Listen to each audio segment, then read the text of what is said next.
Gördüğünüz gibi boya fırçamla geldim. Kendisi benimle özdeşleşmiş durumda. Bundan 3 hafta kadar önce sadece bir öğretmen olarak anılırken artık boyacı öğretmen olarak anılmaya başlandım. Tabii bundan şikayetçi değilim ama bunu getirme amacım tamamen bugün dikkat çekmek için. Çünkü biz ilkokul öğretmenleri derslerde sınıfımıza girerken böyle değişik materyaller kullanırız ve üzerimize ilginç kostümler giyeriz. Bugün de ben en iyi bildiğim iş olan öğretmenliği yapacağım. Sizleri de ilkokul 1. sınıfa götürmek istiyorum. Şunu izninizle, biraz dekorunuzu bozacağım ama bırakmak istiyorum. Evet. Hiç vakit kaybetmeden başlayalım. Dersimiz hayat bilgisi. Konumuz Mustafa Kemal Atatürk'ün hayatı. Şimdi aman hocam diyeceksiniz. Haklısınız. İlkokulda, ortaokulda, lisede ve üniversitede yaklaşık olarak 15 sene boyunca Atatürk'ün hayatını gördük. Nasıl başlıyor? Mustafa Kemal Atatürk 1881 yılında Selanik'te doğdu. Evin fotoğrafını hatırlıyorsunuz değil mi? Hepiniz gözünde canlanmıştır muhakkak. En çok o hatırlanır zaten. Sonra babasının adı Ali Rıza Bey, annesinin adı Zübeyde Hanım, işte kız kardeşi Makbule, kargalar, efendime söyleyeyim askerlik, işte şurada yaptı, şöyle bir lider, şöyle bir asker ve en son Anıtkabir'de biter. Bu sanırım 15 sene boyunca bizim hem öğretmenlerimiz hem üniversitelerde hocalarımız tarafından bizlere aktarılan Mustafa Kemal Atatürk'ün hayatının genel hatları bu şekilde. Bir kez daha anlatmak istiyorum Atatürk'ün hayatını ama bu kez farklı. İlk durağımız Suriye. Mustafa Kemal Atatürk Harp Akademisi'nden mezun olduğunda kurmay yüzbaşı olarak ilk kıta vazifesine Suriye'ye gidiyor ve orada gizli olarak Vatan ve Hürriyet Cemiyeti'ni kuruyor. Ve o cemiyetin eğitim kolu reisliğini üstleniyor. Cepte. 1915, Çanakkale Savaşı. Anafartaların en kanlı günleri. Mustafa Kemal Atatürk bir gün çadırında oturmuş, lambasını yakmış ve masasının üzerinde bir şey çiziyor. Ne olabilir? Latin harflerinin şablonunu çıkarıyor. Bakın 1915. Bir sene sonraya gidelim. 1916, aylardan Kasım. Doğu cephesine atanıyor. 16. Kolordu Komutanı olarak. Ve orada çökme tehlikesi yaşayan orduyu çiçek gibi alıyor. Günlerce süren muharebenin sonunda kısa süreli bir iki saatlik istirahati sırasında Kurmay Başkanı İzzettin Çalışlar'la bir sohbeti var. Maddeler halinde sıralanmış. İşte kadınlara serbestlikten falan bahsediyor. Ama ilk madde çok ilginç. Aynen söylüyorum. Muktedir ve aile hayatına vakıf valide yetiştirmek. Günümüz, afeli bir kelime kullanayım, güçlü anne eğitimi. Bakın savaştan çıkmış. Bir soluklanması gerek değil mi? Bir soluklan değil mi? Bir otur. Hayır. Sivas'a geliyoruz. Sivas Kongresi, Sivas Günleri.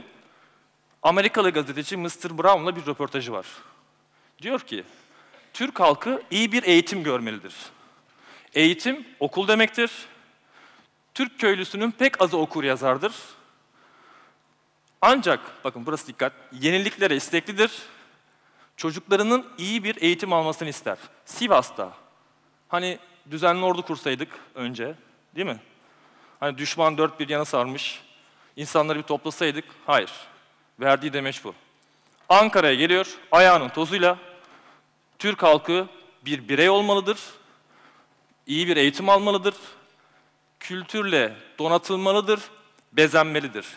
Daha meclis açılmamış. Bunu şöyle söylüyor. Bundan sonraki amacımız demiyor. Bundan sonraki, altını çiziyorum, en önemli amacımız diyor.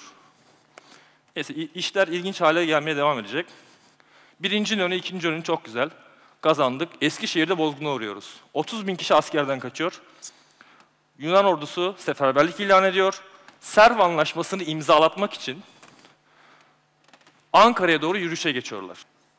Bakın, ortam şu. Meclistekiler tamamen Batı'yı gözden çıkarmış. Sinirler gergin. Aman, Batı gitti ama meclisi koruyalım. Kayseri'ye doğru göç başlamış. Ve o ortamda, insanlar askerden kaçtığı bir ortamda, sağa sola kaçtığı bir ortamda Mustafa Kemal Atatürk 6 gün boyunca 15-21 Temmuz 1921. 6 gün boyunca 1. Maarif Kongresi'ni yapıyor. Eğitim Kongresi. Bakın ben bunu ilk duyduğumda inanmadım.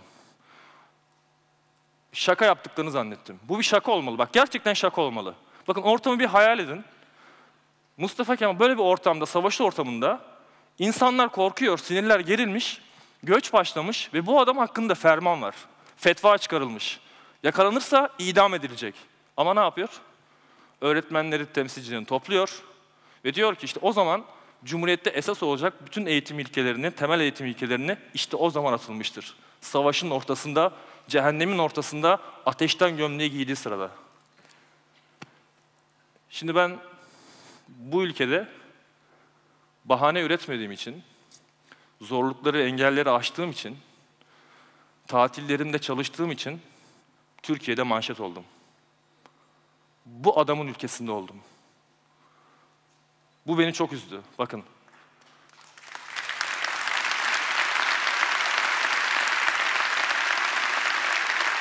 Yani çok teşekkür ederim. Başka bir ülke olsa anlarım. Ama bu adamın ülkesinde ben manşet olmamam gerekiyordu. Tamam, şimdi ben biraz Atatürk'ün hayatına devam edeceğim. Bunu bir kenarda bırakalım. Bundan daha ilginç bir şey var. Ne biliyor musunuz? İzmir'in kurtuluşundan sonra etrafına Türk ve yabancı gazeteciler toplanıyor. Soru şu, evet, memleketi kurtardınız, şimdi ne yapmak istersiniz? Yani padişah mı olacaksın, halife mi olacaksın? Ne cevap veriyor? Maarif vekili olacağım, öğretmenlik yapacağım diyor. Şaka gibi ya, inanılır gibi değil. Bakın, artık 2-3 yıl önce idam kararına mahkum edilmişsin, dibi görmüşsün ama 2-3 yıl sonra bir numaralı adam olmuşsun artık. Padişah da olabilirsin, halife de olabilirsin. Herkesi kendine kul edebilirsin. İstediğini yapabilirsin. Diyor ki ben öğretmen olacağım. Ben eğitimle ilgili çalışmalar yapacağım. O çadırında konuşan insan bu işte. En kötü anında da, en iyi anında da hayalinden ve doğrularından vazgeçmiyor. O içindeki çocuğu hala dinliyor. Bakın bu çok müthiş bir şey. O gücü elindeyken bunu yapabilmek. Hatta Salih Bozok'un hatıralarında şöyle var. İzmir limanından İngiliz donanması giderken Salih Bozok, herkes tabii bir alkış, bir kıyamet uğurluyor, nanik yapanlar falan var. Mustafa Kemal için ne diyor biliyor musun Salih Bozok? Dönüp bakmadı bile diyor. Bak dönüp bakmadı bile diyor. Kesin bakın ben tahmin ediyorum ne yaptığını. Kesin geometri kitabını düşünüyordur. Tamam işte buna üçgen diyeyim, buna kare diyeyim, işte bu yuvarlak olsun. Bak kesinlikle böyle düşünüyordur. Yani şöyle hayal ediyorum. İşte kara tahtanın başına geçmiş Ali Atabak yazıyor.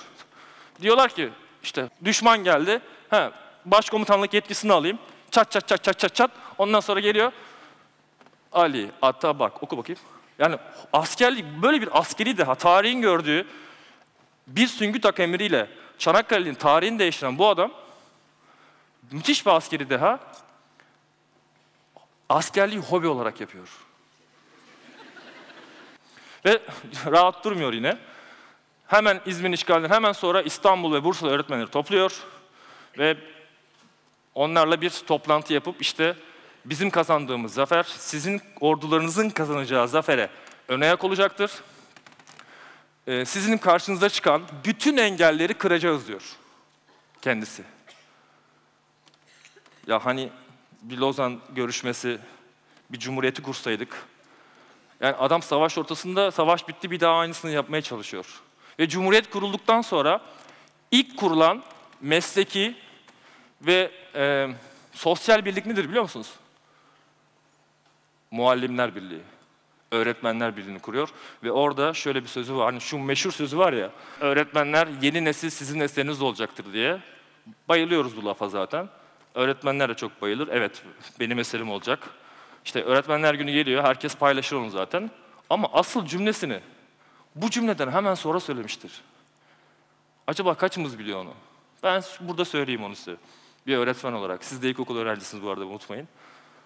Şöyle, öğretmenler, yeni nesil sizin eseriniz olacaktır. Nokta. Eserinizin kıymeti, bir daha söylüyorum. Yani oluşturacağınız eserin kıymeti aynen böyle. Yaptığınız fedakarlığın derecesiyle orantılı olacaktır. Sonra ana haberde fedakar öğretmen diyorlar bana. Çok şaşırıyorlar. Neden acaba? Bu adam söylemiş. 1924 bunu söylediğinde. Ben mesela bazı çalışmalar yapıyorum, bana soruyorlar, nasıl yaptın? Bu kadar çalışmayı aynı anda nasıl yapabiliyorsun? Ben diyorum ki anneleri yetiştiriyorum. Annelerle sürekli konuşuyorum, çatışıyorum, anlatmaya çalışıyorum. Neden? O bana o yıllarda söylediği için. Bakın, bir şey göstereceğim size. Bu benim Atatürk köşem. O ne yazık ki Selanik evinin fotoğrafı yok. Bir şey dikkatinizi çekti mi orada? Orada bir şey var, 2 tane. Gördünüz mü? 2 tane madeni parayı koydum. Kendi sınıfıma, Atatürk köşeme 2 tane madeni para koydum. Neden? Olabilir sizce? Çünkü Mustafa Kemal cebindeki son 2 kuruşun bir tanesiyle kitap alan bir adamdı. Anıtkabir'de, sadece Anıtkabir'de okuduğu 3000 tane kitap var. Ben okuma alışkanlığıyla ilgili bu vizyonu gördükten sonra bir proje başlattım önceki sınıfımla. Hemen onu açıklamak istiyorum. Benim öğrencilerim NASA'nın sitesine giriyorlardı, hacklemiyorlardı. NASA'nın sitesine giriyorlardı. Hubble Uzay Teleskobu'nun çektiği fotoğraflardan, bilirsiniz o site çok var. Onları alıp sınıfa getiriyorlardı. İşte gösteriyorlardı. Şu şudur, şu budur, arkadaşlar tartışıyorlar. Bir tanesi bir gün dedi ki, öğretmenim dedi, bu bulutsu dedi. İçimden güldüm tabii. Oğlum dedim, uzayda atmosfer yok. Ne bulutsusu? Gerçekten bulutsuymuş, biliyor musunuz adı? Bakın, okuma alışkanlığını araştıran, merak eden öğrencinin karşısında öğretmen olarak düştüğüm duruma bak. Yine bir gün dinozorlarla ilgili yine bir okuma, araştırma, çocuklar tartışıyoruz. Herkes bir dinozor hakkında fikirlerini falan söylüyor. Ben de raptorlarla ilgili bir zafiyetim var. Raptorları çok seviyorum. İşte çıktım böyle anlatıyorum. İşte raptorlar böyledir, grup halinde avlanır, zekaları kullanır, işte avına yandan darbe vurur falan anlatıyorum. Boyu 3 metre, 4 metre. Arkadan bir el kalktı. Öğretmenim dedi, raptorların boyu 3 metreden kısa dedi. Bak, gözünün içine baktım. Bak, o sinirlendim. Çünkü hassasım bu konuda. Hayır, ben şimdi burada ben 33 yaşındayım. Bakın 33 yaşındayım. Benim neslim Jurassic Park'la büyümüş nesildir. Hani o bacak kadar çocuk gelip bana raptorlar hakkında ahkam kesemez. Aynen bunu söyledim ve oturtturdum yerine. Sonra 2-3 hafta geçti. Bir yerde okudum. Nerede okudum? Raptorların boyu 2 metre 20 santim falan yazıyor. Yeni bir fosil bulunmuş. Ve öğrenci de yeni bilgiyi okumuş. Ne oldu? Yalan oldu. Profesör dahi olsan okuma alışkanlığı, işte o vizyon nereden geliyor? İşte buradan geliyor, o paradan. Ben Selanik'in fotoğrafını asmayacağım, kusura bakmasınlar. Bu adam çok kitap okuyan bir adamdı. Önce onu görsünler istiyorum. Şimdi anlamıyorlar, bu rakamlar falan ne olduğunu bilmiyorlar. Ama anlayacaklar, yakında dikkat çekecekler. Ve ben kitaplık yaptım diye bana gazeteci soruyor. Niye kitaplık yaptın? Ya okul arası işte, sınıfın içinde ben niye kitaplık yapmayayım ya? Ya bundan da yani biraz saçma değil mi? Ben çok şaşırdım ve bakıyorum böyle, televizyonu izliyorum. Aa diyor, bu konuşan ben miyim? Kekelemişim falan diyorum böyle. Mesela bir söz var, uzatmayayım. Sanatsız kalan bir toplumun hayat damarlarından biri kopmuş demektir. Lafa gel. 3 boyutlu şey var benim sınıfımda. Köşe var, işte çalışmalar için. Resim köşesi var. Sanat var, sanatın ta kendisi var. Bu adam söyledi işte. Sende niye yok? Bir gün benim sözlerimle bilim ters düşerse, bilimi tercih edin diyen bir adamdır bu. Benim sınıfımda her santimetre karesinde o adamın izini görürsünüz. Fotoğrafını göremezsiniz.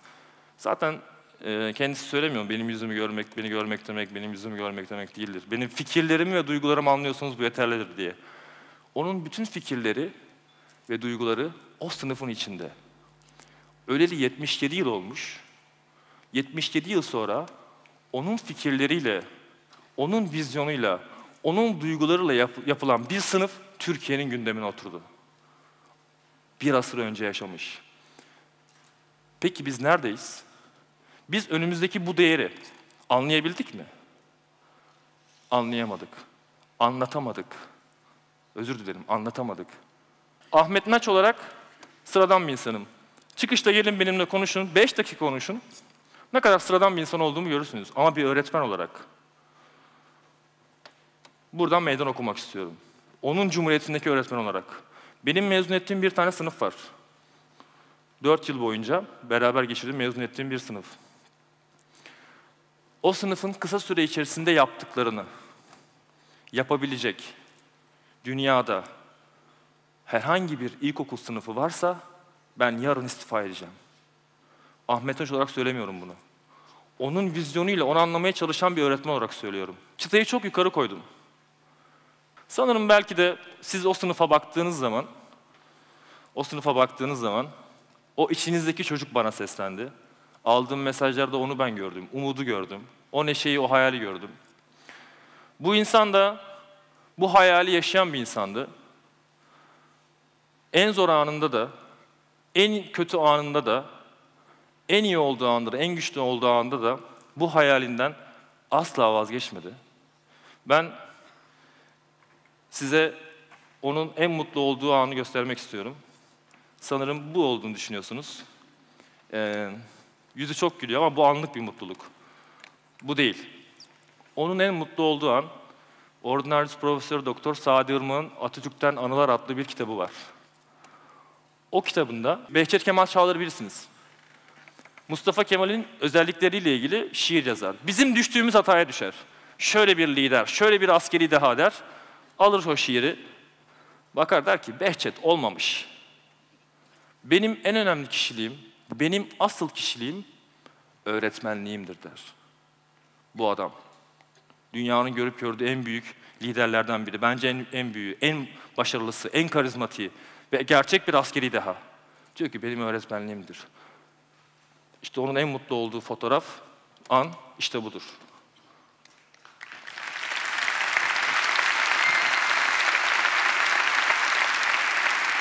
Bir gece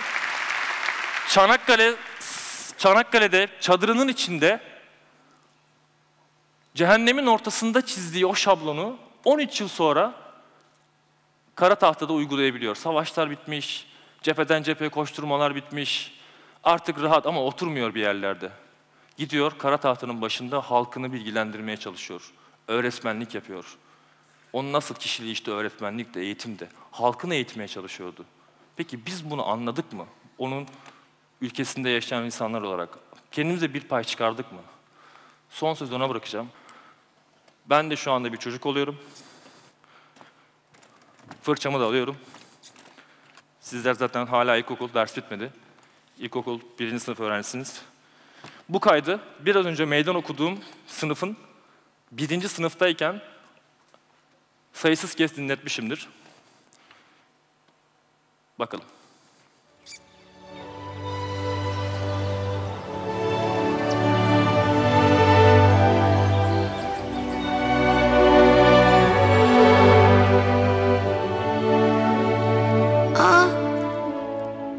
Ne oldu çocuk? Senin eline diken batar mı? Batmaz mı? Senin elin kanar mı? Kanamaz mı? Ama sen Atatürk değil misin?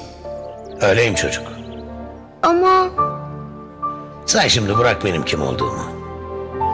Bu gülü yetiştireceksen canın yanacak. Elin kanayacak. Güneş seni terletecek. Bu bahçede gül bitmez diyenler olacak. Gül öyle yetiştirilmez, böyle yetiştirilir diyenler olacak. Sen kendine şunu soracaksın. Ben burayı gül bahçesi yapmak istiyor muyum? Ben burada dünyanın en güzel güllerini yetiştirmek istiyor muyum? Eğer çok istiyorsan, ne eline batan diken, ne de söylenenler umurunda olmayacak. Kim olursan ol, tek isteğin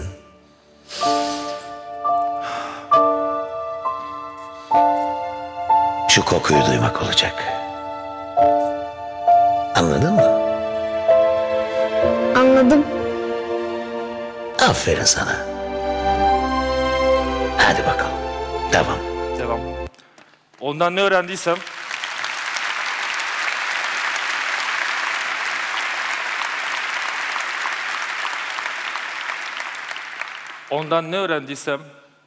aynısını yaptım. Onu yaptım. Fazlasını değil. Çok teşekkürler. Sağ olun. Evet. Teşekkür ederim.